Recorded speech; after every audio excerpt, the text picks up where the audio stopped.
Well, thank you very much to Keppa for inviting me. I was fortunate to meet Keppa a few years ago in Syracuse, and he commented on a paper of mine. So it's a real pleasure to see you again, and it's a real pleasure to come to this part of Spain. I'm glad I had a reason to come, and I've loved it so far. Thank you. Also, I should say what Keppa said was true. I've worked on slurs, but I'm working on counterfactuals. So when Keppa said, "Do you want to give a talk?" I said, "Sure." He said, "What do you want to talk about?" I said, "Counterfactuals." I said, "No, slurs." So I said, "Okay, fine."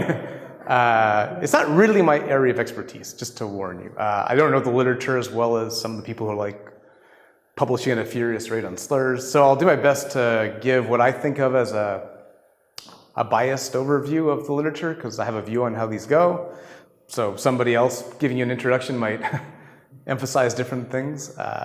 So I apologize if it's not a fair and neutral account of what goes on in the slur literature. I should also say, maybe disappointingly, I'm a little pessimistic about the use that slurs get put to in the philosophy of language literature. So sometimes people say there's this interesting phenomenon of slurs, and we're interested in how they work and why they have these interesting qualities and how offensiveness works. And I think that's great, excellent projects.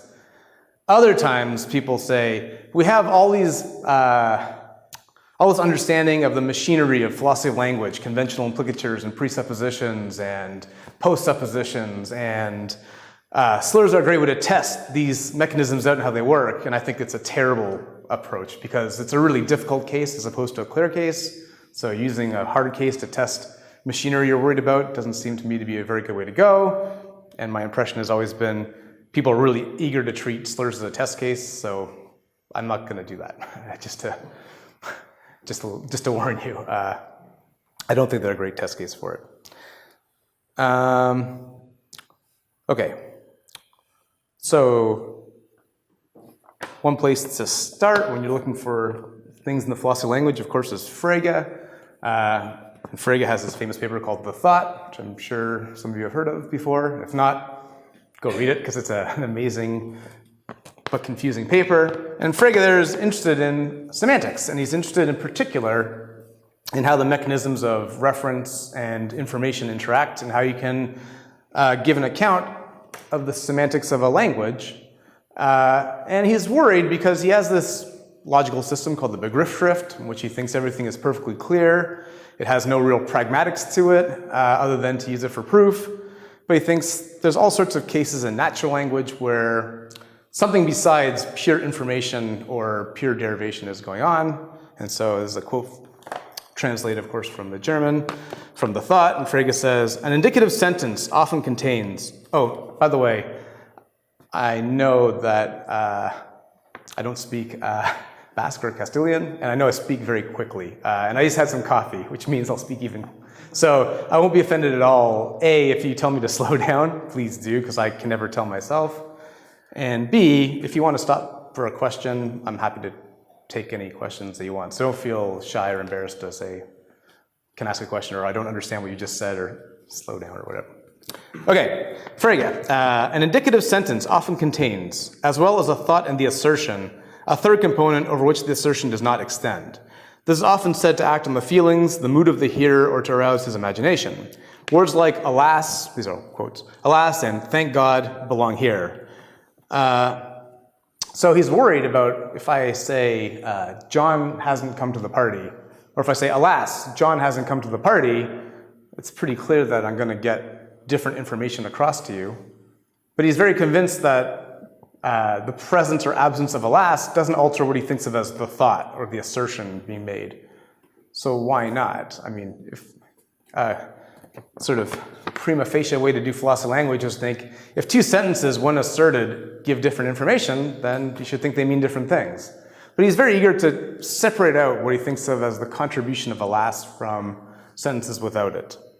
And he has a similar thought for what we think of now as presupposition triggers as well. So he goes on to say, "One should remember words like still and already too. With the sentence, Alfred has still not come," and here's the slippery phrase from Frege in English, "one really says, quote, Alfred has not come, and at the same time hints that his arrival is expected but is only hinted. It cannot be said that, since Alfred arrival is not expected, the sense of the sentence is therefore false. Okay, so what's going on in this slightly condensed Frege paragraph? Well, he's interested in two cases. Is it okay if alas, P, or also my writing is not very legible, so constant complaint from my students. Thank God P or alas P, and P or roughly still P. And so you think, well, P gives you information. Thank God or alas P seems to give different information, so they probably mean different things. He's eager to tell you they don't, and same for John hasn't arrived versus John still hasn't arrived. He thinks the thought you express is the same. How do you get there when if somebody says still P, like John still hasn't arrived, you immediately intuit that the person expects John to come? And that if I say alas P versus P, you immediately intuit that I have a kind of bad attitude towards the truth of P, right? So how do you argue that alas doesn't mean literally I'm really sorry that, or I have a bad attitude towards P, and that still doesn't mean P and I expect that P, right? Or not P but I expect that P, depending on the context. And Frege, in this very brief paragraph, gives you a very, very, very quick and condensed argument that they don't mean the same thing. So he thinks, well, look, if the word still contributed to the thought still P in a way that is different than P, the most plausible candidate for what that contribution would be is something like, I expect P. Right? And the most plausible contribution for alas would be something like P plus I have bad attitude towards P. Does everyone get the idea? So how do you show that that's not what's going on? Well, imagine I say alas P, so alas John hasn't arrived, but I secretly have a really good attitude towards John's not having arrived yet. The thought goes, P is still true, but I have a bad attitude towards P is false. So if I say, alas, John hasn't arrived, and I have a really good attitude towards John not arriving, but I'm pretending I have a bad one, is what I said false. And that's the sort of key test for Frege. I hope you share the intuition that I share with Frege, that he's got this right. So alas P isn't false even if I have a good attitude towards P, given that P is true. So alas is doing something else besides contributing to the sentence. Now, of course, that's not an airtight argument. You could say alas is contributing something else besides I have a bad attitude towards P, but you could sort of see that that's the most plausible candidate, right? It's hard to see what else alas P is going to actually mean, and if you have that, run it through this test, and my prediction, along with Frege's, is you're going to get the same results. So I have a bit of a quandary then. You get different informations from assertion of alas P than P, and you can do the same thing with still, right? The same sort of test. If I say John still hasn't arrived, but I don't really expect John to arrive secretly, it looks like what I say is still true, even though I suggested to you, or I hinted as Frege puts it, that I expected. So what's still doing? What's alas doing? They're not, I know you guys have been reading Kaplan, they're not like ouch, right? It's not like ouch P when you say alas P. Still has a clearly much more sophisticated interaction with the sentence than ouch or oops does. So what's going on? And Frege's idea is like, well, these in effect are conventional markers for giving you a way of expressing an attitude towards something as opposed to giving more information, to adding to the thought being expressed. So when I say alas P, in effect, it's a sophisticated way of expressing my bad attitude towards P while just asserting that P. When I say still P, it's my way of expressing my expectation that P without actually saying that I expect that P. So far, so good. So Frege, I think, has this right.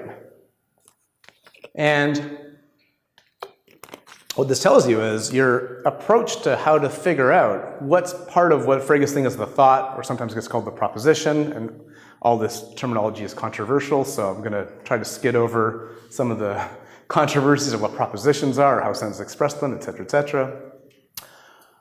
But the basic idea is you can't just look at differences in what the informational value of an assertion might be to do semantics.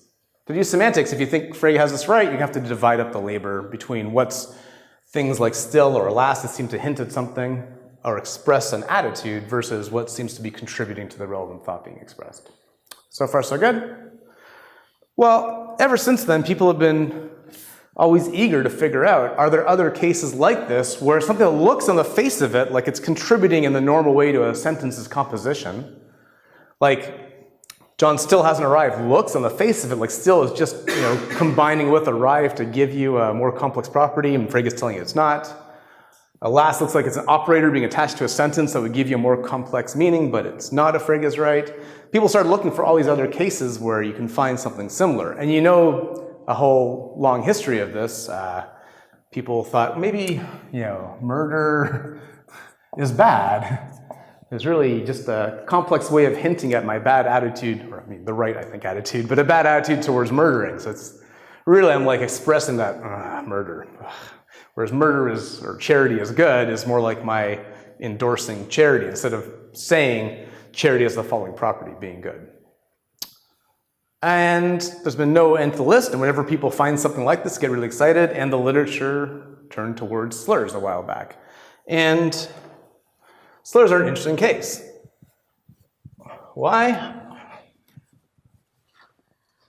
Let me say up front, and I'm familiar with convention, but in North America, people are very touchy about mentioning slurs. So I'm going to. They're not good words. And there's kind of a dumb convention I'm going to follow anyways, where if you belong to a group about which there's a slur, you get to mention it without.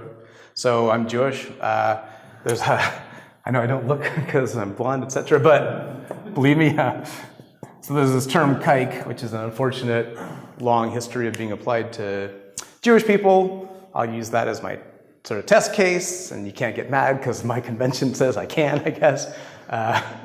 And I won't get mad if you use it as an example either, so hopefully no one's going to walk away and tell the newspaper, this guy came and started insulting us all and they should be banned from the country, etc. Okay, so I'll use that sort of regularly, except when I'm quoting, in which case I'll use the one that the person used, and I hope we're all okay with that. If you have objections, that's fine, but I'd like to know them now instead of later. Okay. So, when people started thinking about slurs, they started wondering, well, what happens if I say, for some value of x, x is a kike? And then, I don't know the full range of slur terms, especially not in other languages, and this literature has really heavily focused on English. So in some cases, I might just have to tell you what I think the prevailing intuition is, and I apologize if you don't have direct access to it. And if you have far different judgments about what goes on with a slur term, that's obviously one I don't know about, please let me know either during the question period or afterwards, because I'm really am interested in the cross-linguistic aspects of this, but unfortunately, we're going to focus on English. So if you say x is a kike, you seem to do one thing, which is tell people that the person's Jewish on the face of it, and we'll talk a bit about more sophisticated cases. But you also, by using the word kike instead of Jewish, display a fairly bad attitude towards Jewish people, right? So you have the kind of Frege worries about alas, thank God, still, and already jammed into like one term, right?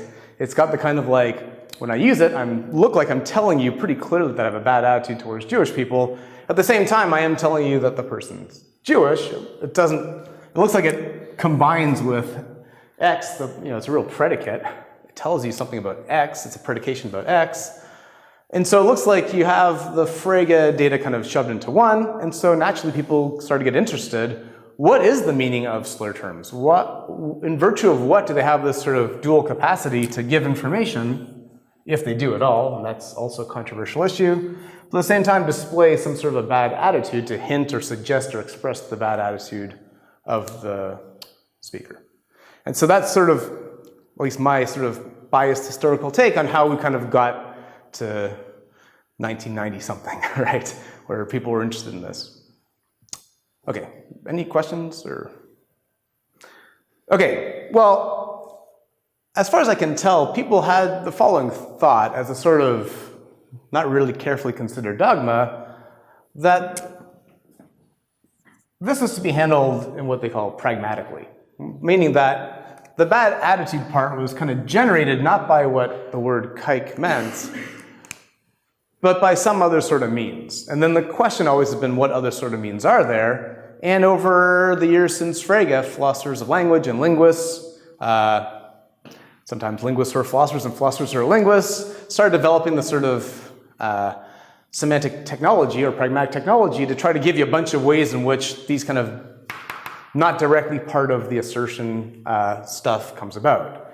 And the slur literature, basically every single one of these bits of technology people have invented has been brought to bear to try to give a theory of slurs. But the thought always went, I take it, and you can correct me again, because it's not really my area of expertise, was I was always assumed that there's something going on about the bad attitude that's conventionally connected to kike somehow, but is not part of what is said by X is a kike. So the bad attitude part is separate in the way that John still hasn't arrived is supposed to be separate, or alas, John hasn't arrived is separate. Until, and again, there may well be cases before this. It's a famous paper by Jennifer Hornsby, where she defends a sort of really interesting view about how this might go. I've never quite understood it, which is part of why I find it interesting, but a friend of mine named Chris Hom published this paper in the Journal of Philosophy based on his dissertation, where he argued that, no, the bad attitude part really is generated by the meaning of the word kike. And so that's an interesting and bold claim. It looks like it sort of obeys the Frege kind of way of thinking, and he's saying, no, it doesn't. So the onus was on him to say, why not? So I don't know how much you want me to go into these arguments. I sent Keppa a paper that sort of was a response to a lot of that stuff. I don't know how many of you guys got through it, and don't feel bad if you didn't. And I apologize for how long it was. It was a co-written paper, so they get big quickly. So I think what I'll do is I'll detail some of the views in the area, and then I'll try to say what Chris had in mind and why I thought it was sort of plausible at first. And then what I'll do, if you guys are up for it, and if we have enough time, is stitch together some of the work that me and David Kopp have done in the area. So I'm going to try to give you what I take to be the best defense against this line of thinking, what I think our best answer is to a kind of objection to not thinking along these lines. That's part of the meaning of a term like kike, that the bad attitude stuff occurs in there. And then I'll try to express at the end the stuff I promised in the abstract, why I'm a little skeptical that there really is a category, a linguistic category of slurring terms, or like why there's a category that seems to have much unity to it at all. And if there isn't much unity to it, it's not exactly clear what the target of all this philosophical labor actually is. Okay? That's my plan for the talk. And again, this will sort of be backgroundy stuff, so please feel free to interrupt or ask me if you want more clarification. So start off with a sort of initial division between what we'll call semantic views, or ones that build into the meaning of a term like kike, all the kind of offensive bad stuff, versus, broadly speaking, non-semantic views. And we'll proliferate that field quickly. So the view that Chris roughly had was something like this. A term like kike means literally something like, it's very long, so I'm going to short form it massively. You can go look at Chris's paper if you want the kind of full, but it's something like X deserves treatment X1 through Xn, all because of being Jewish.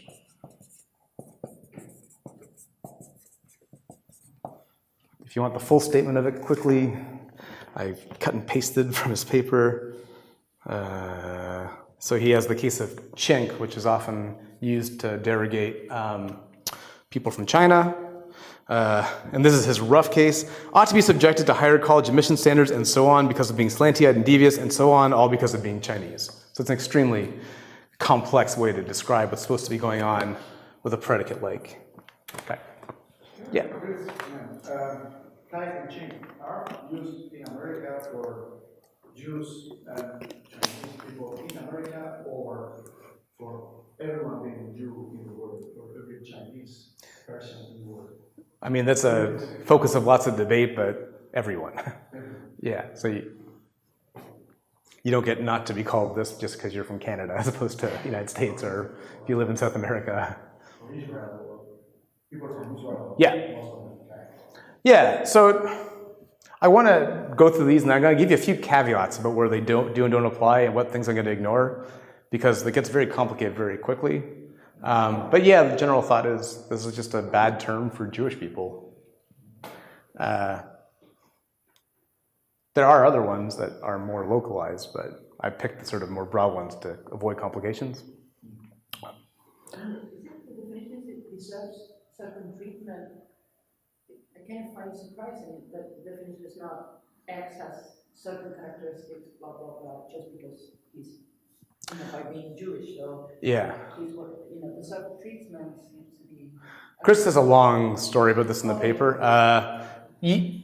In order to accept this, you don't have to accept this. Okay. So this is just Chris's rough sketch of what he thinks the meaning is, but it's perfectly open to you to think Chris's arguments that it has to be in the sense of the word kite, and then to have a much different story about what that property actually is. So I'm going to ignore the details because we'll be here for. You talk to Chris about this stuff. He's got very interesting ways of thinking about this, but. And people have, given him trouble about this as well. So in different papers, he has slightly different takes on it. Okay, so as far as non-semantic views go, ones that sort of take the Frege side of things and try to locate, sorry, you should see now like why kike is offensive, right? Because saying that someone deserves a bunch of bad treatment all because they're Jewish is obviously, try saying that sentence and you'll see people who aren't anti-Semites will be like, well, that's ridiculous, right? And offensive towards Jewish people. So if kike just means this, then it's no surprise that X is a kike is going to be offensive because the thing it means is offensive, right? We'll get to arguments for why Chris thinks this in a minute. But what other views are on the table? And now you sort of just get the entire range of pragmatics machinery that's been developed in the last 100 years. So my colleague and co-writer David Kopp defends roughly a conventional implicature view, but not a very orthodox one. The conventional implicature view really for David means something like, there's a convention that says don't use that term unless you have a bad attitude towards Jewish people. So if you use that, you're following a convention of displaying a bad attitude towards people. If you display a bad attitude towards people, that's offensive, right? I get offended if you displayed a bad attitude towards me, and if it was a conventionalized way and you knew that and did it anyways, I'd be even more offended, right?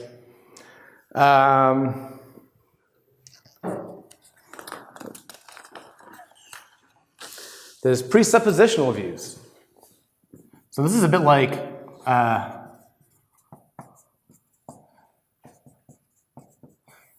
if you listen to the Frege bit I read at the beginning, there's the case of alas and thank God, and there's a case of already and still.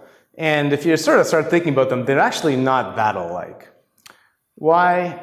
Well, still and already look like they don't just display an attitude, but actually give you a piece of information. It's just typically thought of as what's being backgrounded as opposed to asserted. So if I say John still hasn't come, you're going to get that I expect John to come. But if you put under negation, John still hasn't come, you'll still get that piece of information, right? So John hasn't come, John still hasn't come, both coordinate on a piece of information that I expect John to come. If I say, if John still hasn't come, then we're going to leave without him. In the antecedent conditional, we're definitely not asserting that John hasn't come yet. You still get that expectation if I say still, right?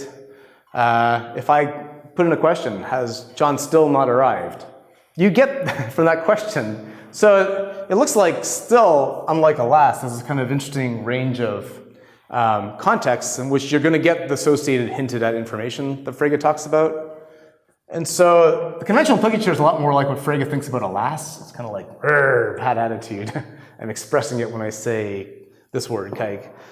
The presuppositional view is a lot more like still. It's like you think there's a piece of information that Jews are like worthy of contempt, but it's not part of what you're saying, it's part of what you're putting into the background in the same way that you might be with the word still or already. Is that distinction, are we good with that distinction? It's kind of subtle. Let me give you one more example. quit.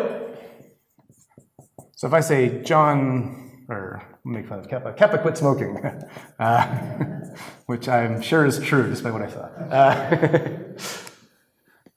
Keppa quit smoking entails, right? It can't be true unless Keppa smoked before, right? So you think, oh, okay, well, quit just contains as part of its meaning smoked before. But if I say Keppa didn't quit smoking, that doesn't entail that he smoked before, right? It's under negation. But you're very quickly, if I say Keppa didn't quit smoking, going to infer that Keppa smokes, right? It's not just that he didn't quit because he never started to quit. You're going to very quickly infer that Keppa's smoking is ongoing and hasn't stopped, not that he never started so he couldn't quit. I hope we're all feeling that. If Keppa quit smoking, then he's, not saving money on cigarettes. Well, that also, when I say if P then Q, I don't assert P, right? If I say if P then Q, I don't tell you that P is true.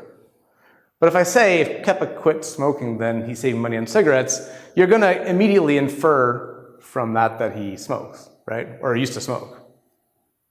So that piece of information seems to survive in this interesting array of contexts. And people have studied this and given these very sophisticated views about what they call presuppositions. It's like the bit of information that you're going to get across without actually having to say, and you can test for it by the context in which that presupposition seems to survive.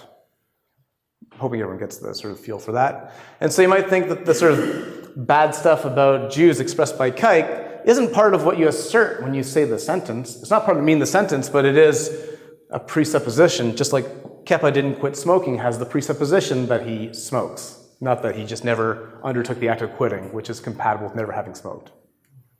Does everyone get the idea? And notice, too, one attractive thing about this is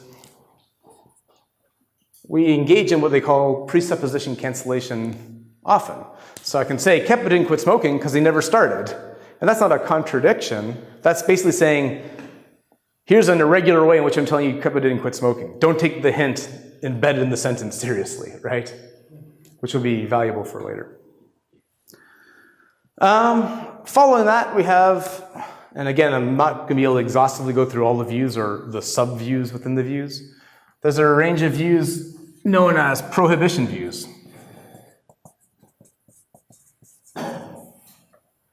This is defended by my dissertation advisor, Ernie Lepore, and his graduate student, Lavelle Anderson. And the basic idea was the explanation of why terms like kike are offensive is because Jewish people don't want to be called by the word kike. And so people have prima facie a right to ask what they want to be called by and what they don't want to be called by. Or at least the latter seems very plausible, the former may be less plausible. So I can ask you not to call me asshole, but I may not be able to ask you to call me king of the world. So plausibly, I have the right to ask that you don't call me by something. And then if you go ahead and do it, there's a social fact that you've made it clear you don't care what I prefer about what you call me. And obviously, if I ask you not to call me something you do anyways, you're flaunting a request of mine. That's obviously offensive, right? I mean, it's obviously showing disrespect to someone. And so the whole literature on slurs really comes down to some words we're not supposed to say. They're on a list of prohibited terms. So when you engage in violating the restriction of not saying things on that list, you thereby demonstrate offense to somebody. It's not because it's embedded, like still is embedded in a sentence. It's not because there's a convention of like exhibiting hate. It's more like an indirect explanation that says whenever you don't obey somebody's request, you show them disrespect, and people have very clearly in some cases requested not to use certain terms, and if you do anyways, then no surprise that you're going to trigger offense and resentment.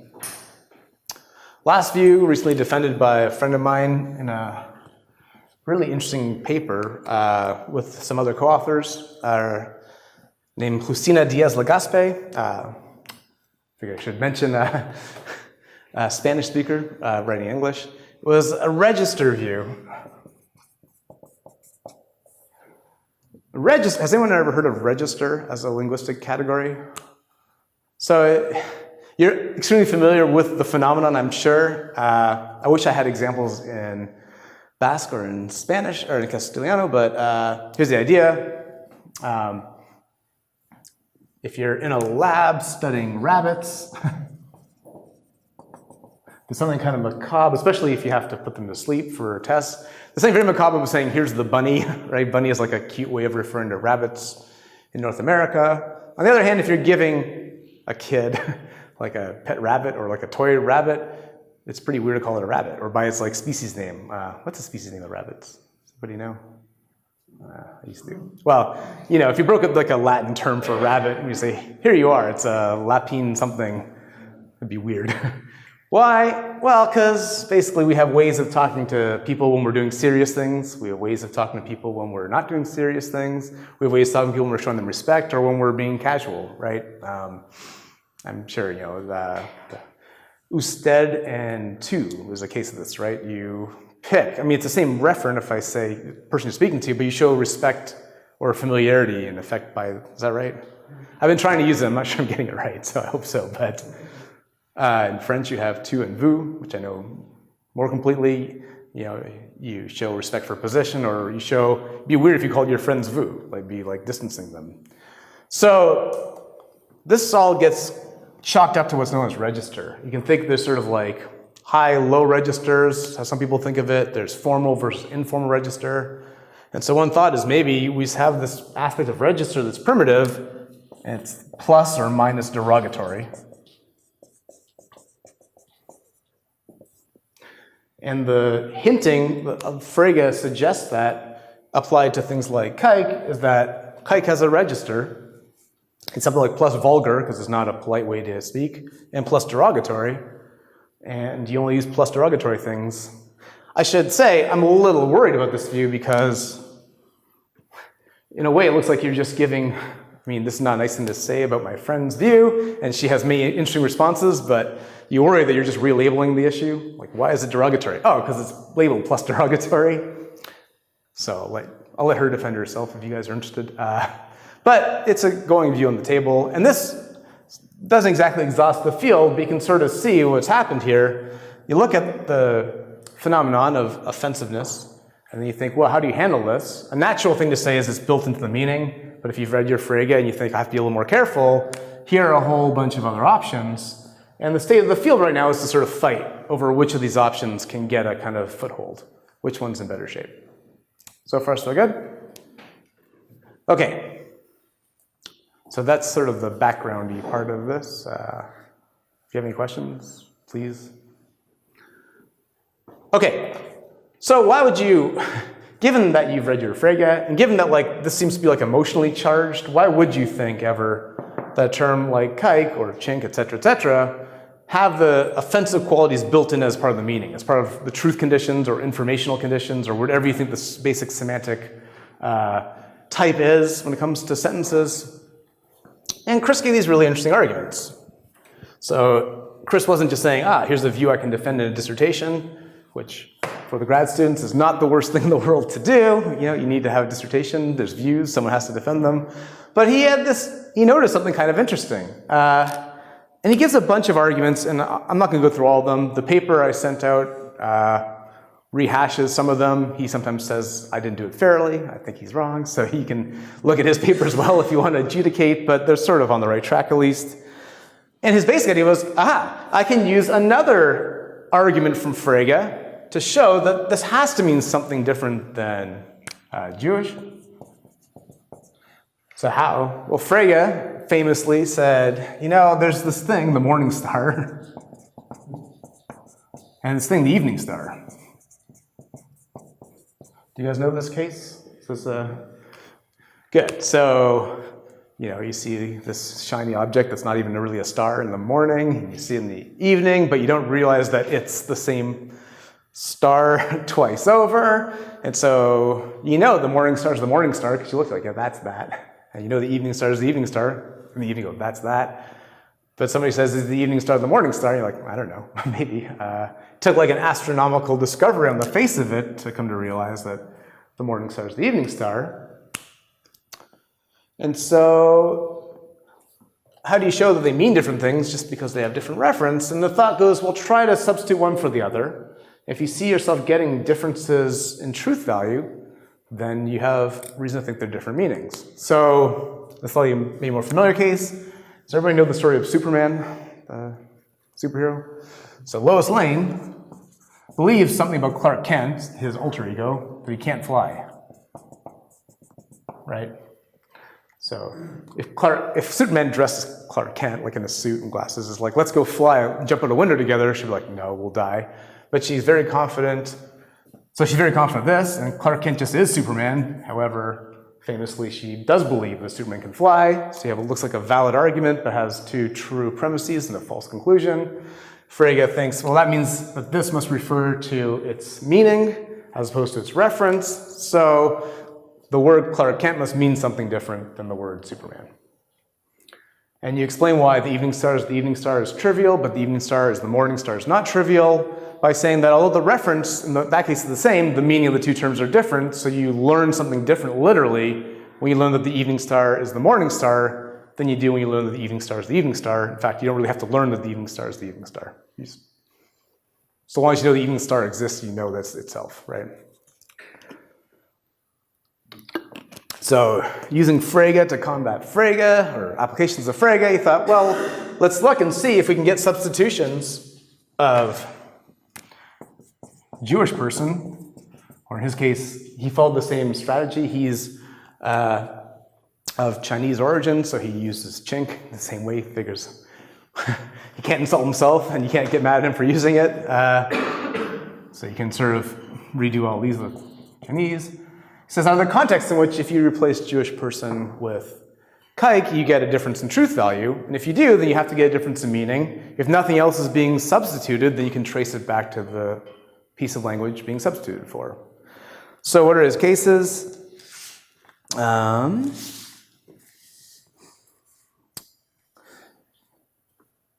They're all kind of like this. And this is a bit unfair because a huge number of cases. I'm going to give you ones, and you might think they're a bit cherry-picked, but we only have so much time, and I can only give you some explanations. If an institution treats Jewish people like Jewish people, it's anti-Semitic.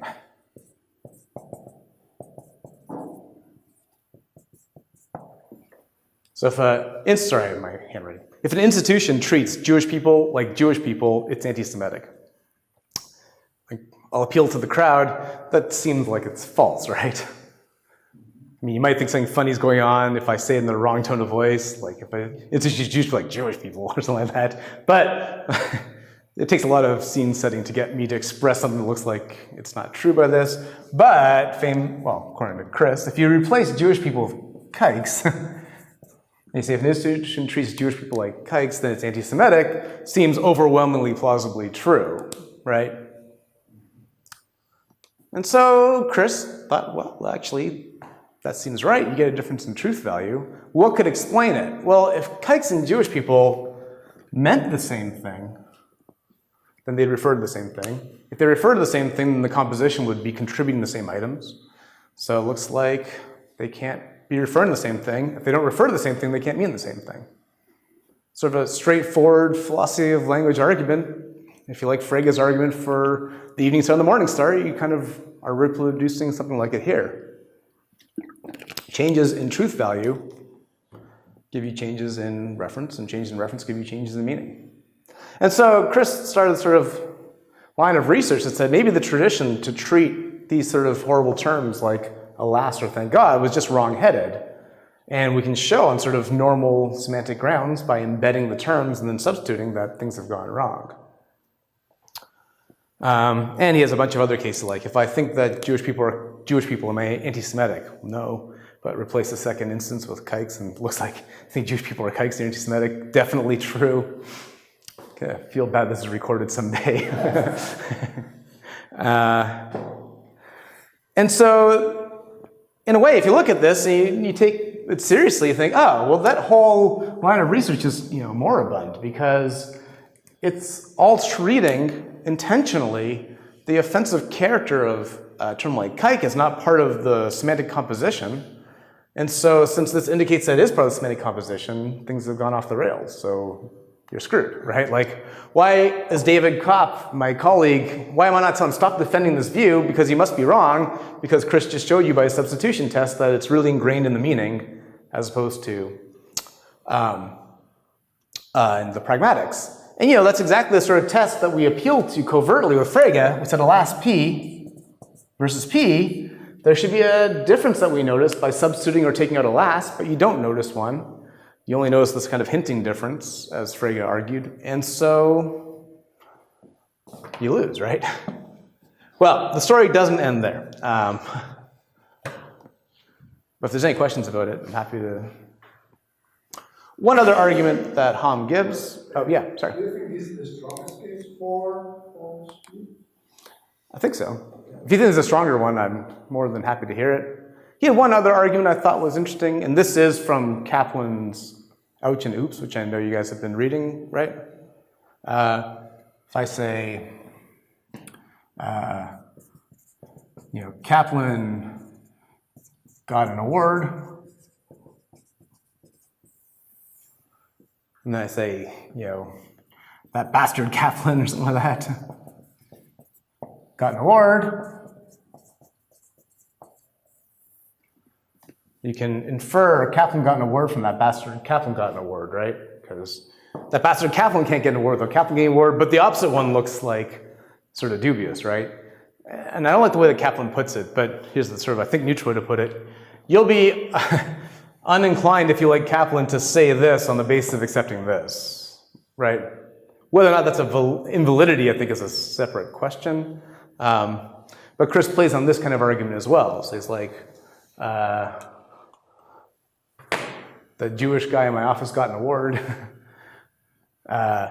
You might agree to that, but not be inclined to agree that the kike in my office got an award. But insofar as someone can get you to agree that the kike in your office got an award, you'll infer the Jewish guy got an award. So there's the other argument pattern that is related, but done in terms of validities instead of substitutions here.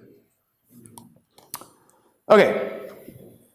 Well, if you want the sort of full response that me and David try to counter here, it's also in the paper that I sent around. I can give you some hints to it, but it would take us well afield of the time if, speaking of which of the time, how long should I speak for? 1 hour. When did we start? Round 4? Yeah. Okay. I mean, the long and the short of it, for what it's worth, is we don't think these contexts are very revealing, the substitutions here. And I'll give you the cases. I was thinking about these this morning. If I say an institution that treats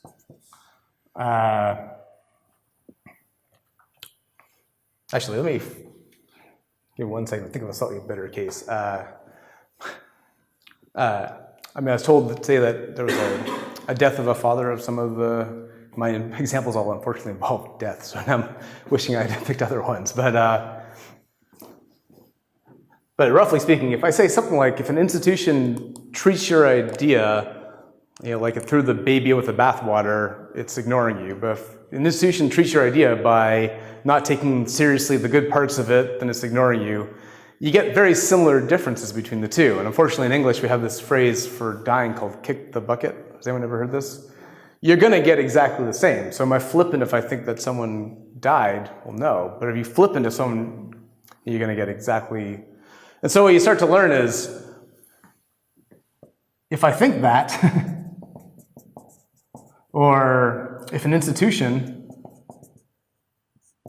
treats F's as G's, for whatever reason that I don't quite understand yet, think that and treats as seem to be extremely sensitive, not just to the semantic value of what's substituted for G, but for how that semantic value is expressed. And so if I say, if I think X kicked the bucket versus died, I'm flippant. Sorry, does everyone know what flippant means? Oh, I'm sorry.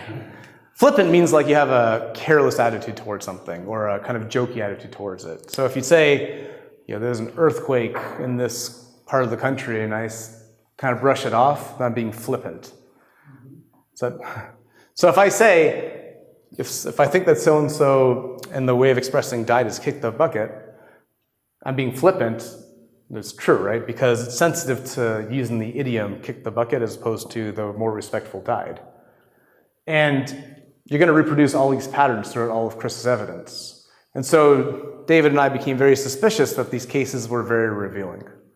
So we started thinking these substitution cases actually don't show you very much. And worse, Kaplan is eager to convince you of, since you brought it up, Keppa, Kaplan got an award.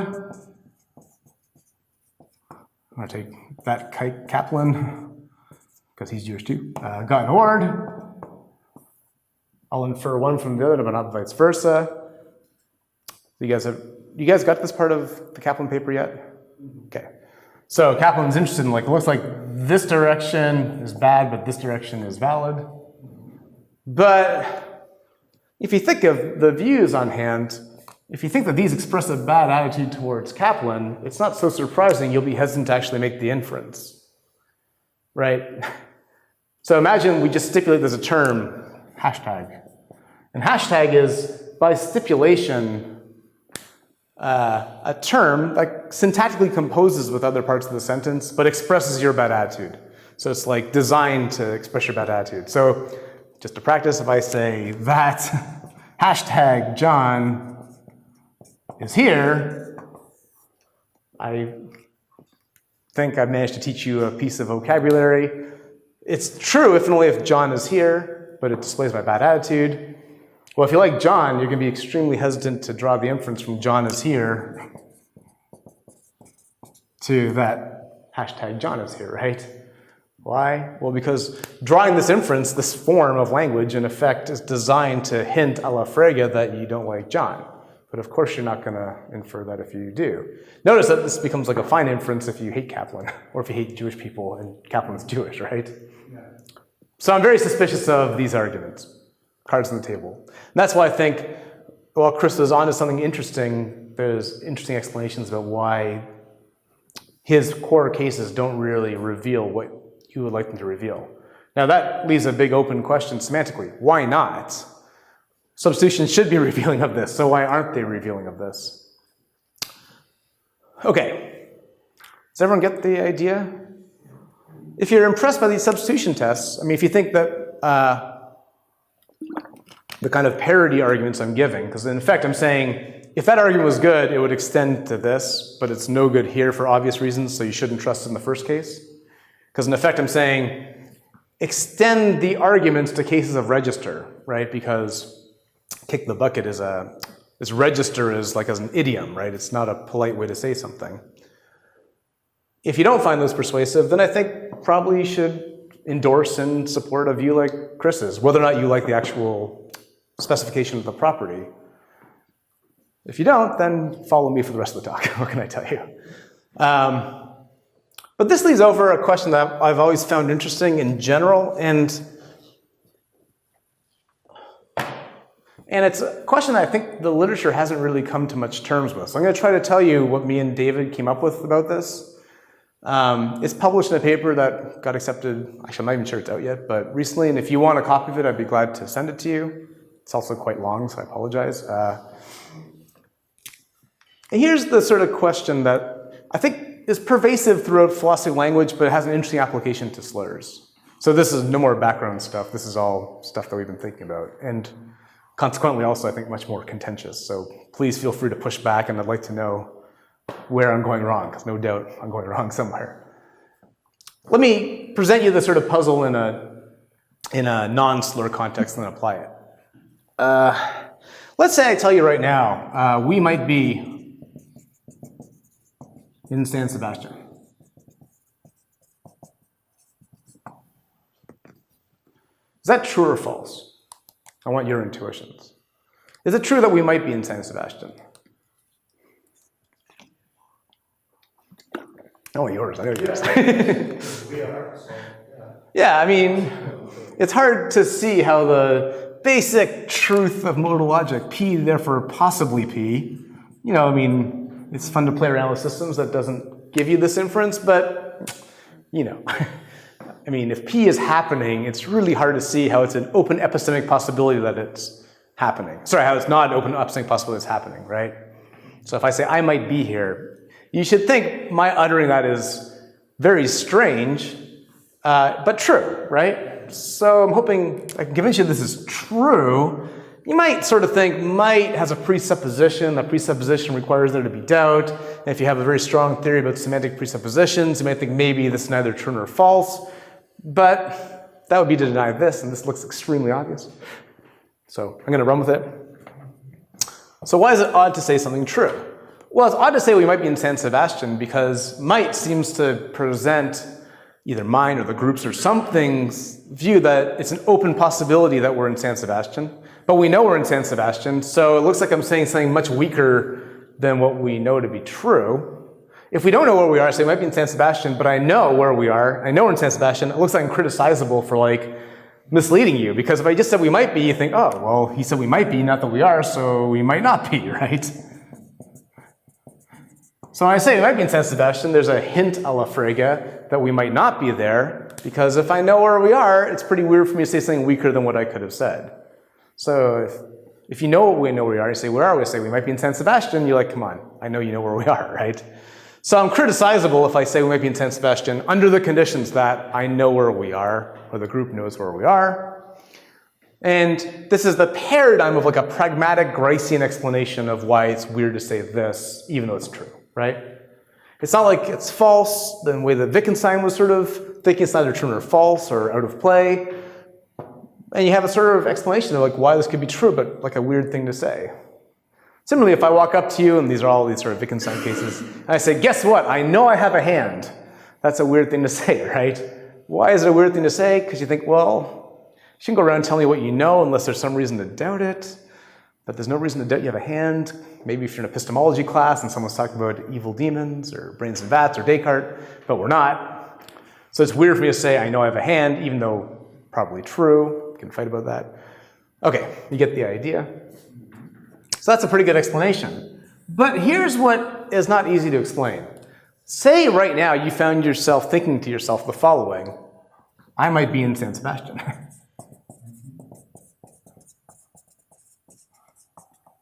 And I don't know if this generalizes, but whenever I speak to people, it's not that hard to have them come up with cases where they've thought something like this and realized that's a weird thing to think. Has this happened to you ever? If it hasn't, good for you, but I can promise it happens, right? You find yourself thinking something like weaker than what you could be thinking. Is this a familiar? If it's totally unfamiliar, I apologize. You've never had this experience of thinking, it'll happen someday.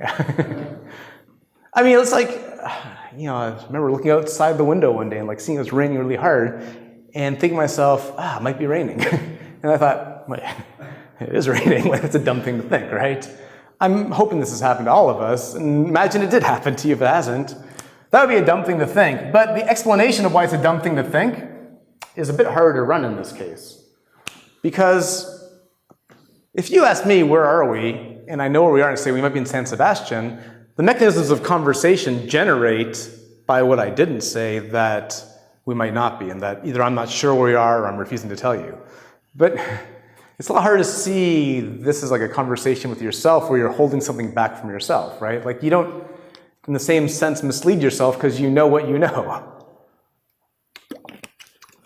So it's always a good move, I think, to wonder what goes on with thought. Whenever you get a pragmatic explanation of why it's weird to say something, ask yourself, would it be weird to think it in the kind of a current sense of thinking? And then be like, what's going on there? Like, it's not dialogical in the relevant respect, at least not in the face of it, right?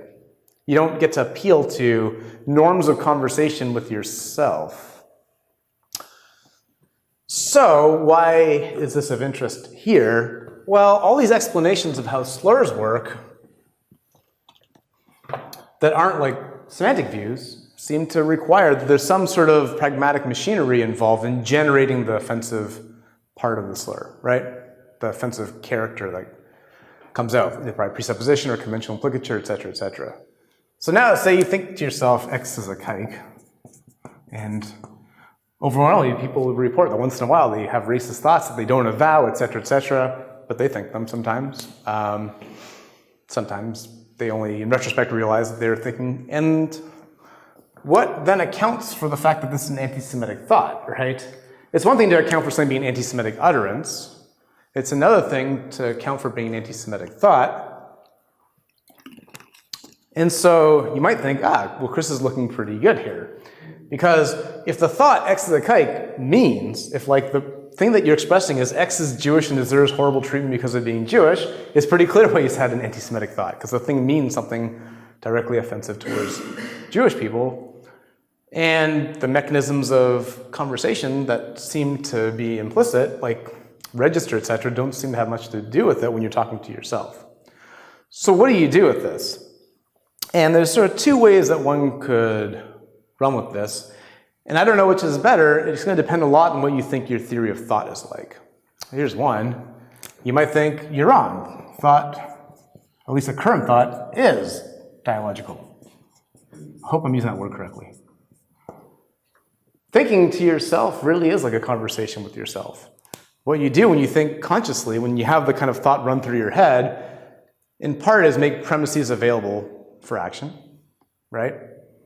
So you think, well, what should I do today? Well, Joe might come over, and if Joe comes over, we should buy some beer, so I'll go buy some beer, right? That's the kind of thing I assume has happened to all of us.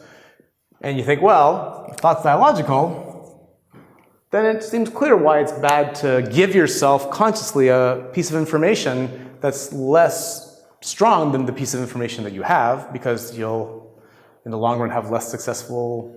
If you think Joe might be coming over, we know he is coming over, you'd be less likely to prepare for Joe coming over, whatever that entails, because if you think it only might happen, suppose it will happen. So maybe you think thought is kind of dialogical in this way, but it's not exactly easy to extend that to this.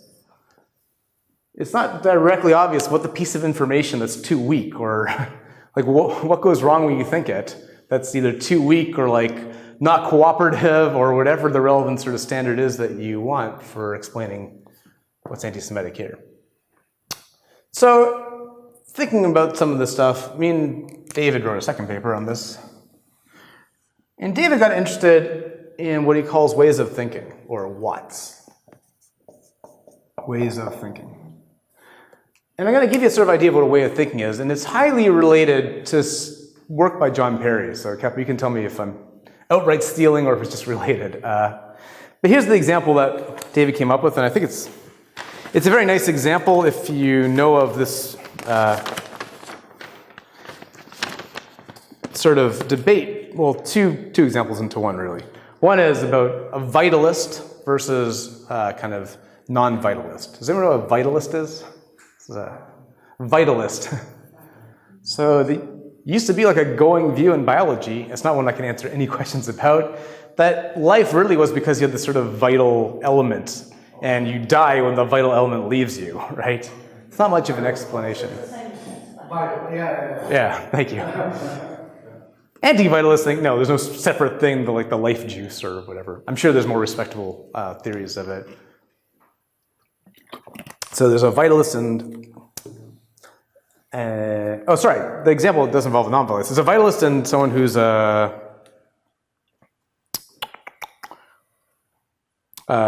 who's religious, who thinks that life is, sorry, but I screwed up the example completely. Start again. Vitalist, you think you're alive because of life sort of stuff about you, but not like a soul. And then there's someone who's religious and thinks that you're alive because of a soul. Okay? So they have different views about what it is to be alive. Now take the famous guitar player from a band I can't stand, the Grateful Dead. Sorry if there's any fans here. What was his name? Anybody remember? Yeah, Jerry Garcia. Famous personality in the American music scene. Long, pointless guitar solos. Anyways, Jerry Garcia is dead. And that's just true. He died years ago. And there has to be some sense in which a vitalist and someone who thinks that life doesn't involve vitality but involves an actual connection to a soul can agree that Jerry Garcia is dead, right? So they have to be able to coordinate somehow. The information exchanged by any metric of competence with using the language and communicating coordinates on Jerry having, or I guess it's funny to say he has it, but having at one point undergone an event that resulted in this, right? On the other hand, they're thinking about death in very different ways, right? One is thinking about Jerry Garcia no longer having the vitalist juices, so to speak. The other involves something about a disconnect between Jerry Garcia's soul and body. So the way we're thinking about this is a what is like hard to give an analysis of, but it's what characterizes the difference between the vitalist and the religious person who are agreeing that Jerry Garcia is dead, but are disagreeing massively and over what the real. And the sort of inspiration for this is kind of like what you get from Tyler Burge, thinking about arthritis and all these famous kind of cases from the 80s. The person thinking about arthritis might be getting the referent wrong, but he has a way of thinking about arthritis when he thinks it's a disease of the, I always get this backwards, the muscles or the joints. He's getting it wrong, but he has a way of thinking about it where, and so these aren't really semantic objects. They don't determine reference. They're not what semantics should be studying. Semantics shouldn't be studying how an individual cognizer has a way of thinking overall about or representing some sort of property or some sort of person, except insofar as it works into the semantic composition. And these don't work into semantic composition, right? What's working into Jerry Garcia's dead between the two is him having this property. What's not working in is one thinking that involves vitality and the other thinking involves. And so our thought then was, well, thinking that X is a kite, if we're going to try to be a little more clear on what saying this or thinking it really amounts to, the idea is X is a kite literally means that X is Jewish. What you express by convention is a way of thinking connected to the term kite. And that way of thinking, in effect, is all the ideology about Jewish people that comes to bear when people think about what Jewish people are like, all the sort of stereotypes, etc., etc. And there's no shortage of them that we could pick that are negative stereotypes. And then the thought goes, well, what does it have an anti-Semitic thought? It's in effect to engage in that way of thinking. It's not just to have a piece of syntax running through your head. It's for that syntax to be accompanied by a way of thinking about Jewish people that's associated with the syntactic item kike. And so the view that we came up with was, what's really underlying this, what's going on is, we have ways of thinking, and there's ways of representing. They're not far off, perhaps, what Chris had in mind as far as the meaning of a term like kite goes, but they're not semantic objects. They're ways in which people represent other people. So a way of representing what Jewish people are like that isn't part of the composition of X as a kike, but is part of what gets triggered when you try to think what does kike give you by way of what someone is actually expressing about Jewish people.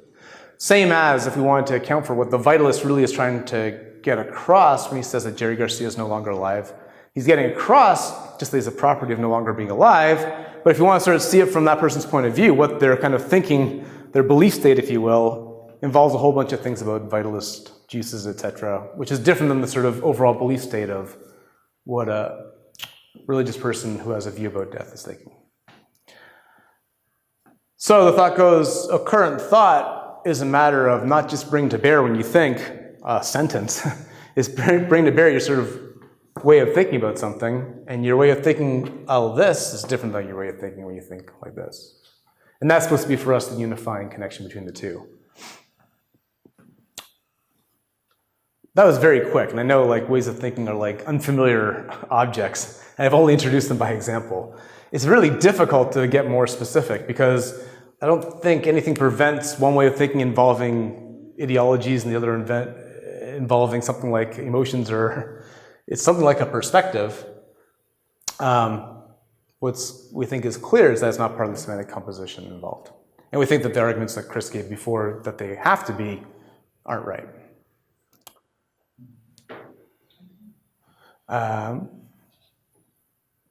Can I go on a little bit and then I'll call it a day? Okay, I wanted to end with a note of pessimism about the field.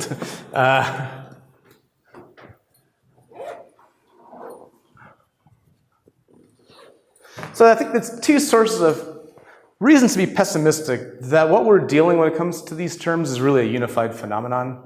And so if there's something that's worth, I think, studying from the point of view of semantics and philosophy of language, not from the point of view of sociology, I think there's no disputing that slur terms, the effects of slurring, what people do when they engage the action of slurring are worth studying. So this is not my poo-pooing, like, let's leave people who are racists and anti-Semites alone at all. But if it's from the point of view of philosophy of language, there's a question of slurs a linguistic category. Is a linguistic category involved in slurs and slurring? And that I am sort of pessimistic about, that there's a kind of unified category. Three reasons why, and then I'll call it a day. The first, and I should have said this at the outset, it's not really super clear what we're studying in the first place. So when you first start talking about slurs or encountering this, often it has to do with causing offense. As Chris Hahn points out, and people have been careful pointing out to follow, causing offense is a psychological state, right? Whether or not you cause offense by using a term is going to depend on a whole bunch of features that obviously have nothing to do with semantics. If you're very hard-skinned and somebody calls you by a horrible name, you may or may not take offense. So you really need a property something like rightly causing offense, or rightly slurring or derogating. But it's really not clear what that property is and what's a property of. Is it a property of the term, of term use? And without getting clear on that, and lots of research into this has, in my view, failed to get clear on this, it's not actually clear what phenomenon we're trying to describe in the first place. You can tell me, that's just sort of a suspicion, not an argument, but the second one, again, more of a suspicion than an argument, but I think one I take seriously. If you look at the pains, and me and David Kopp included, to sculpt out the relevant category, the pains that we have to go through are massive. So when you think about pejorative terms or slurring terms, everyone has been talking about terms like kite, etc., but you start thinking, well, there's tons that have nothing to do with like groups of people, like, asshole. This is where I get to use a bunch of terrible words, right? Or, I don't know, bastard, or, so it's on tape like, people in America say motherfucker, right? It doesn't literally mean someone who has sex with mothers.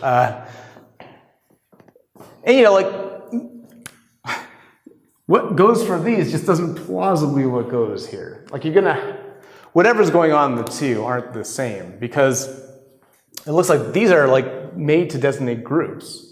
That's like sort of the raison d'etre, is to insult all the members of a group. But asshole doesn't insult all the assholes, right? When you say someone's an asshole, you're insulting them by characterizing them as being an asshole. Whereas kike is meant to describe and derogate an entire class of people. And so you can say, well, look, and obviously there's like group pejoratives and non-group pejoratives, and that's what we do.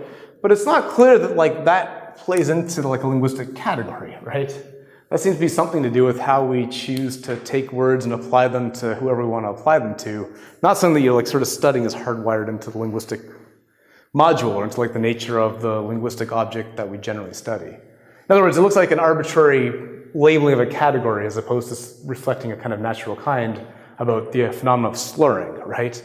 If what you want to know about is why do some terms manage to slur people, these seem on a par, and the fact that these are used for groups and these ones aren't don't seem to be especially relevant. So I'm doubtful that we have a kind of unified, interesting category. The third reason I take to be a bit more substantive, so save it for last. And this is what I promised I'd talk about the abstracts. I'm glad I'm getting to it. There's a phenomenon, and I have a linguist here, so you can tell me if I'm saying this all wrong. A denominalized verb is when you, or it's a deverbalized noun, I always forget. Take the noun Google, right? It's a company that I'm sure you've heard of and used their product before. It did not take long or much effort for people to come up with a verb to Google. What does it mean? Something like to use a search engine, right? Maybe if you're like a purist, it's to use this search engine, but if you think in common use, it all tells you it's much more loose than that. Or, there are these things, taxis. If I say, how are you gonna get there? And you say, I'm gonna taxi there. That's extremely common. I don't know, Spanish or Basque is permissive with denominalization as English is. It's really easy in English to make verbs out of nouns. This is easier than Spanish, but you can do it. Yeah. Now English is a big influence, so I think we're more Google and Textear. Sure. Yeah. Yeah, so there's also like in-language borrowing, or intra, I forget which one's which, but inter-language borrowing. But just within a language, to make a nouns out of verbs out of nouns is not very difficult. And we have a few cases like this. So there's a case, and I confess, like when I was a kid, I used this term all the time, to gyp someone. So do you have this phrase? So to gyp someone, I'm going to tell you my biased view of what it means. What it means is to rip somebody off. It's to, in effect, like negotiate with them in a way in which they become unfairly disadvantaged. Not by banging them in the head, but by underhanded maneuvers. Right. So, not surprisingly, at some point, people started to notice that this term slurs a group of people. So this term has sort of acquired a negative sense or a kind of controversial sense in the States to call the Roma people gypsy or gypsies. I'm told here that's not true at all, so I'm not here to adjudicate that. But it's very clear by the little bit of etymology I engaged in that this comes from this. And you can sort of see what happens. You have a group about whom there are certain long-standing stereotypes, that they deal underhandedly in trade or steal, and that this was not hard to get because this process, when it's not a functional term, is going to be something like, so taxi is like a functional term, right? You know what you use taxis for, so to taxi is going to mean to use a taxi. Here, it's something like to act as though you're like this, right? But your competence with to gyp in the United States doesn't require at all that you know that it comes from this. So to act, to F coming from an F, mean to act like someone who's an F, doesn't require you at all to know that derivation. People use this term and coordinate all over the place, having no clue, and I had no clue. And when someone points it out to you, you have this kind of aha moment, you're like, oh yeah, they do look really similar. And when you sort of look back, and I've been told this by people from a generation before me, there was a verb to Jew,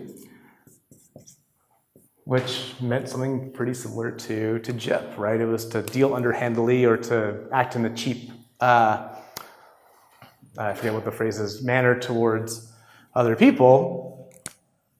And then we noticed also there's the term to bitch, which pretty obviously comes from bitch. Bitch looks like a unfortunate slur for females, whereas to bitch doesn't seem like it has much to do with, but the derivation process is pretty clearly similar. So you don't have to know that to do this is to act like this in order to know this. So I have two premises, two principles about these, and you can tell me which one's wrong, but if they're both right, then there's something odd about the category of slurring terms. A, these terms slur the relevant groups. I take it that. But B, none of the views that I was giving you earlier seem to have a very natural explanation of why. The natural explanation of why seems to have nothing to do with to Jew, meaning to find someone who deserves treatment X, Y, and Z, etc., etc., etc., because that would require you knowing an awful lot about the internal semantics of this, and same with gyp. It seems like this is offensive because the semantic mechanism by which you got the verb that means to act underhandedly involved stereotypes of Jews. So the meaning determination looks like it's the slurring part, not the meaning that came out of that determination.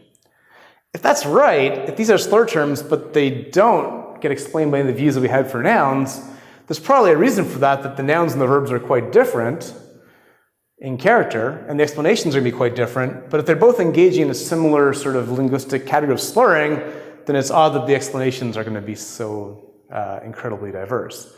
And so this leads me to think we're not really dealing with a unified phenomenon here, which makes me somewhat pessimistic. The linguistic category itself is really of all that much independent interest for philosophy of language, but as much of interest for sociolinguistics, for political theory, for conversation analysis, etc., etc. Thanks for your patience. I appreciate it a lot. Thanks.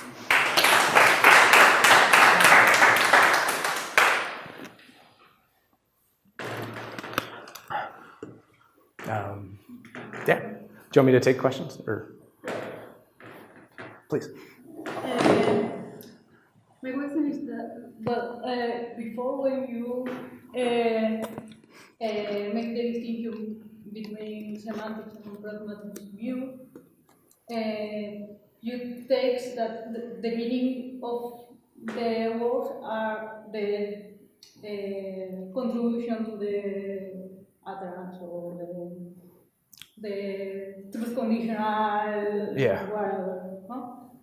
And now you're understanding meaning in a different sense, in the sense that the meaning is the social or standard. Do you mean for these cases? Yes. Oh, No, sorry. It's a different sense of meaning. I think I spoke too quickly, so let me say what I was trying to say, hopefully, because I was trying not to say that. So if I gave that impression, I apologize. What I was thinking was if I say x gypped y, what that means, in the original bit of meaning I was trying to get at, its contribution to the composition of the semantic composition of the sentence is x, and the property is ripped off y. So it contributes the relation of like dealing underhandedly. Why is it slurring, if it is? And I think it's controversial to say it's slurring, but if it's slurring, why is it? Well, because you have this noun, gyp, or gypsy, which refers to a people, right? And we have a way of determining new meanings, a way of fixing something to mean something else, which is take stereotypes here and use those stereotypes to give you a term here that refers to a property. So it's too quick to say that the determiner, what you use to get a new meaning, is part of the new meaning, right? So if I say, for instance, here's a new verb, hashtag again. And I'm going to produce hashtag in the following way. What I want you to understand hashtag means is to treat its meaning as being produced by acting like, your worst enemy, right? That's context sensitive. Acting like, I don't know, Vladimir Putin or something, or Donald Trump, in my case. Not really my worst enemy, but. Well, that tells you what property is going to mean. It's going to be something like be loud and vicious and, underhanded in world affairs. The production method is like act like F. So this doesn't mean act like F. It means do the things that F does, right? Like those things themselves. But the production mechanism is this. So the idea was gypped, just its meaning is what it contributes to the composition of the sentence, just in the way I was trying to say at the beginning. Why is gypped slurring? Well, I think the natural prima facie explanation is because this mechanism of making a verb out of a noun exploits the following meaning-making production that we have, which is take stereotypes about this, de re fix on those stereotypes, and make them the property that this thing refers to. So what I had in mind was it's just the same sense of meaning as the beginning. Whatever you think the meaning of a sentence is, whether it's an information condition or a condition on a context or a truth condition or proposition, as conservative as you get, the interesting social part is something like, oh, there are these horrible stereotypes about people referred to by gypsy, and we're going to exploit those social stereotypes in order to give ourselves a verb that's just going to mean the action that we think is characteristic of them. That was the idea. Okay. Does that clarify? Sorry, I know I was going through a lot way too quickly. Yeah. Well, many thanks. Very sympathetic. And I was a bit curious. You started with Frege, to the down. Yeah. And after when you learn how to say very convincing, what the best way of Frege to treat slurs, a way of thinking, etc. It seems to me that going back to Frege's distinction between sense and coloration. I was worried. I was worried that would come out. Between sense and coloration. Yeah. So, in effect, the way I was thinking of it was that a what way of thinking is like an extended notion of coloration. So, Frege's example is cur and dog. It says, Cur, C-U-R, Yeah. and dog. We got the same extension, we got the same sense, but we differ in coloration. yeah, And at some point you say, well, it may also be that in saying Fido is a dog, and saying Fido is a cur, instead of saying Fido is a dog, and saying Fido is a cur, and maybe expressing two distinct thoughts. That Fido is a dog, and that I have a negative attitude to right. or something like that. So I agree, but the thought I had was, so Frege's case, say from the board is, he had some weird thoughts about this, like a nag isn't just a horse, but he has Fido is a cur, and Fido is a dog. And cur is like a mean way of calling something a dog a dog. Yeah, it's like it's. It's not racist. No, it's not racist. It's just No, it's not racist, but it's yeah, something bad about like. a bad dog. Not But does that just mean bad dog? Because then they obviously wouldn't be the same, right? If cur just meant bad dog, these would obviously be different. It wouldn't be coloration. It'd just be like. no, for Frege, cur and dog is different coloration. Damit Right. to the German and Deutsch. Yeah, I agree. So they have to co-occur on meaning in order for coloration to be the right explanation. So as I understand it, and I'm amongst people who know Frege much better than I do, so you can tell me if I'm getting this wrong, that's an effect of, like a dialogical effect. It's like I choose to talk to you and say cur instead of dog, and that colors my utterance, and you get the information thereby that I have. But what doesn't explain is what happens when I think that's a cur, as opposed to thinking that's a dog. So if colorization, I forget how the coloration, as far as I always understood it, that's like a property of communication for Frege. It's like some words have properties of giving you hints about what somebody thinks. Well, coloration is for Frege kind of psychological and like ideas. Well, I thought the whole point was that cur is a term that refers to a dog, but I give you what my attitude towards a dog is by using it. So the phenomenon of letting you know what I think of dogs by using cur is a public one. It's not an idea, right? Because I can't give you ideas. I can only... Yeah, things go a little haywire for Frege here, I agree. My thought was, that's fine.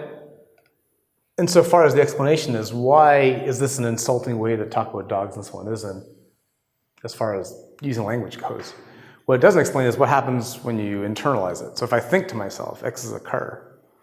Now you could say, well, the same property, just colorization. And if I think it, then I just bring the color internally. But I was thinking, something like that has to be right, but it doesn't really tell you much about why the effect happens like internally. And so what was an effect kind of way of spelling out what colorization was internally. It's like the sort of mental representation that you have connected to the relevant term. But ultimately, that's just the way of spelling out Frege's idea. So I agree. Yeah, thank you. That's helpful. Thank you. It's only problem Frege died. One of the problems was thinking about ideas are private and communicated, etc. Yep. I completely. The way of thinking using here would be a positive way to use different things. Yeah. One way to different Frege. Give away Frege's politics. I should say, it doesn't go very far, because I haven't given you an analysis of a what. I've really just demonstrated it by a different example of what Frege had in mind, because the way I'm thinking of it, when you talk about Jerry Garcia being alive, it's not like the vitalist has a different colorization of being alive than the person who thinks they're souls, right? It doesn't just come down to...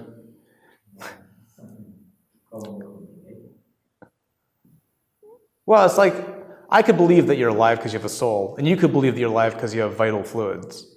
We might not know that about each other. We might agree that person's alive, right? Still, like our way of thinking about that's going to be different. So I agree in the case of slurs, it comes down to colorization, but the idea for us is it generalizes beyond just what Frege was thinking for cur, because it goes for, the other examples we have are like, if you're fishing, if you like to fish in the water, or if you're a chemist, you can both agree there's water in the ocean, but you have sort of very different ways of thinking of what water is. But the actual semantic composition, the thing we agree on, has the property of being water, right? And so the hope was I can get some understanding of what colorization is from cases that don't involve colorization, but involve, and so I'm thinking the one doesn't just reduce to the other, but the one gives you sort of a general category to give you some content to it. Having said that, still, I haven't really given you an analysis of a what, so, I've only given you so much. One of the very many people went to explain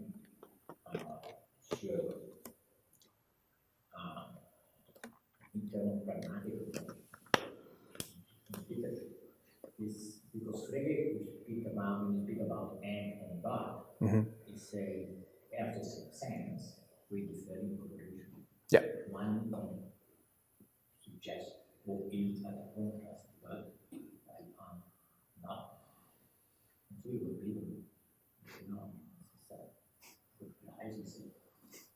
Yeah. But I mean, does that really help explain why when you think John's happy but he just broke up with his girlfriend versus John's happy and broke up with his girlfriend while you're thinking? That's where I think the explanation starts to peter out. So,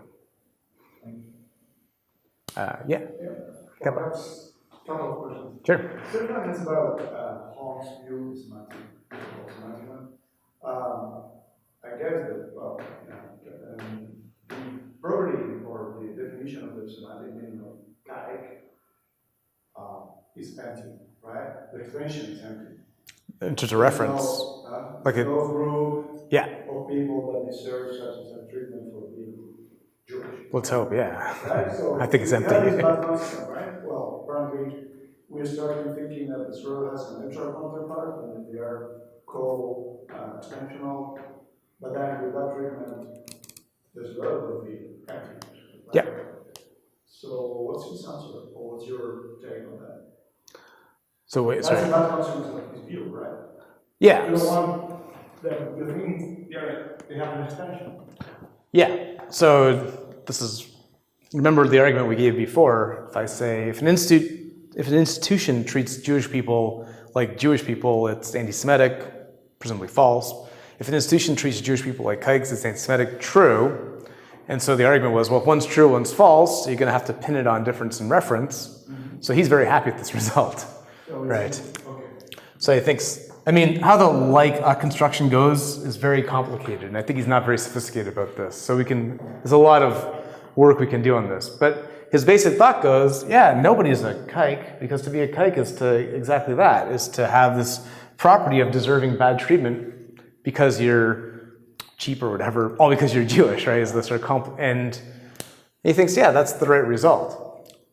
There's a few steps down the dialectic that get complicated here. So you might then wonder, well, and again, this is when I said why I'm skeptical about the category, this is where offense and derogation start for me to come apart. So he's explaining why the term kike,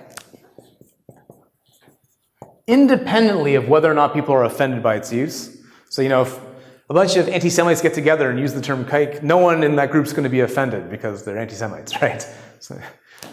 But still, they're using an offensive term, right? Like, whether or not anyone's actually offended, if you found out that these guys got together and called Jews kikes all the time, you're like, well, that's offensive, right?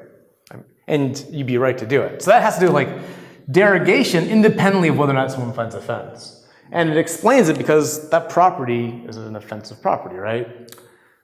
But then you might start to ask, so he's happy with that. But then you might start asking, but what about X is not a kike? Why is that offensive? You're saying, truly, for him, that person's not a member of a group who deserves bad treatment. So you think, well, Ham's explanation is in trouble because it doesn't generalize very well, because you know, if you walk around saying, you're not a kike, that's pretty offensive, right? And it looks like it's derogating of Jews, whether or not someone takes offense. And so Com says, I have a clever explanation. If I say X is not an F, I suggest that there are Fs, right? Now you could wonder if that's true.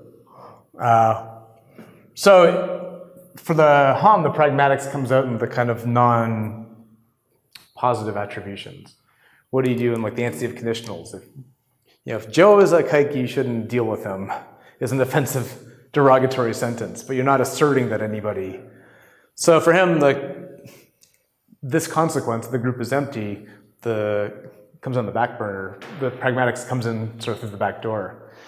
He has a paper, if you're interested in this, with Robert May, and it's called something like Slurs as Fictions. I can send it to you if you're interested. And what they basically defend is, we have a term like kike, it's basically responsive to like a fiction. But it's like a fiction you don't even know you're engaged in. So it'd be like reading Sherlock Holmes and thinking there really was this super smart guy who could do deductions like super fast, right? Well, if you did that, then you'd be under the illusion that Sherlock Holmes has an extension, namely the detective, but you'd be getting it wrong. So you'd say all these things like Sherlock Holmes is a detective, he lives at 221 Baker Street, blah, blah. And he thinks, yeah, we're under the illusion that, or not us, but people who like to use the term kike and are happy to endorse it are under the fiction that there are such people, so they're obviously going to think it's not empty. But if you get clear on like what they have in mind when they talk about what it is to be a kike, they're just like someone who read Sherlock Holmes and got it wrong. There's like no group out there that corresponds to what they think. If you want my take on this, that's in effect, the fictions will work on the what, basically, right? We're thinking, no, like they're responsive to a fiction, but that's just their way of representing it. It's not part of the semantic composition. They're right that there are people out there that are derogating, they're just wrong about what those people are like. And you shouldn't think that what they think the people are like is like a reference fixing condition for the term. The extended, if you want to hear the more full story, I'm happy to tell you, but I don't want to take up the whole question period with my views. So I'll tell you quickly. The extended view is something like this. The fourth reason I didn't say why I think this is a kind of slurs are a bad case is because it's one of these cases where intention to refer and Watt's ways of thinking come into direct conflict. So if you think in a kind of, so David Lewis famously, not exclusively, had this view that if you think about how to fix the meaning of terms in a language, you have to do two things. One, ask people or observe people or whatever your method is, what the use of the term is like, and it had something to do with like platitudes. So if I want to know what the word chair means in English, and I don't know English, the thought goes, if I was like God looking down, I'd look at all the ways that people use the word chair, what their platitudes about chairs are like, and you can sort of start to do this for yourself. Like chairs are things you sit on, typically have legs, but not always. And you get all these platitudes about chairs. Not all of them are analytic, right? Not everything that you think about what chairs are like are part of the meaning of the term chair. Then look at what people actually use the word chair to pick out. So they'll say things like, not this, not that. And they'll, sometimes apply the term chair to things that they then later on think aren't chairs. So if I have a, what's it called? Not a hallucination. Sorry, what's it called? When you like project something that's not real but looks like it is. Hologram. A hologram, thank you. I kept thinking hallucination. A hologram of a chair, and then someone tries to sit and they fall. Like, oh, that wasn't a chair.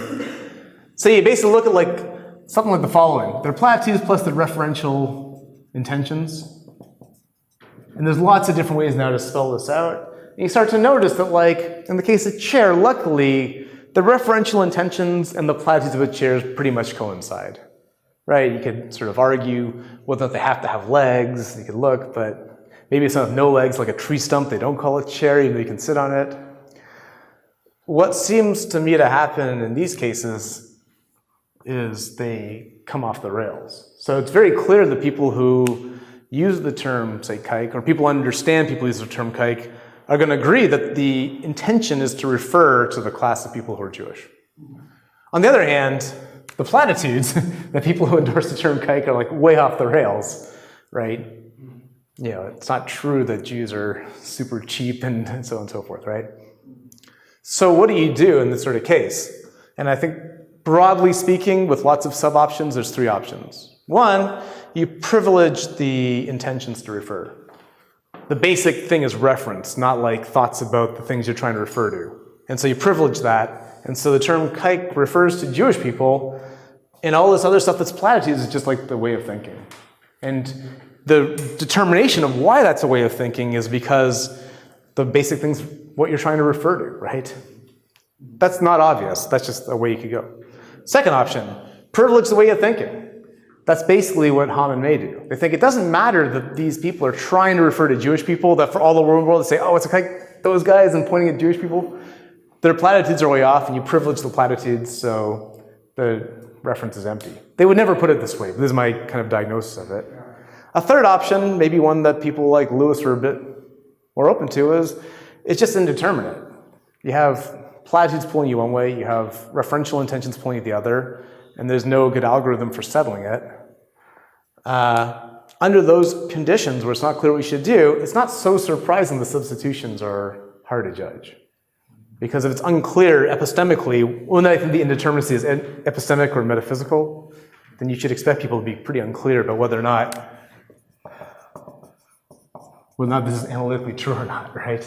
Because it's not very clear what the relevant meaning fixing properties amount to, because we don't have a kind of God's eye view, and we're not sure what we should be privileging. That's a view. Like, I haven't argued for that. That's sort of my take on why, if you like the thought that, like, ask people what the term kike means, they give you platitudes, and that fixes the reference, you'll be kind of tempted to think Ham and May have to have it kind of right. There are no such people that live up to the things that people are reporting as what they mean by kike. But if you look at what they're doing and who they're applying it to, it's pretty clear there are people around who they mean to be referring to. If you think that, then you just have to think that they're doing something wrong.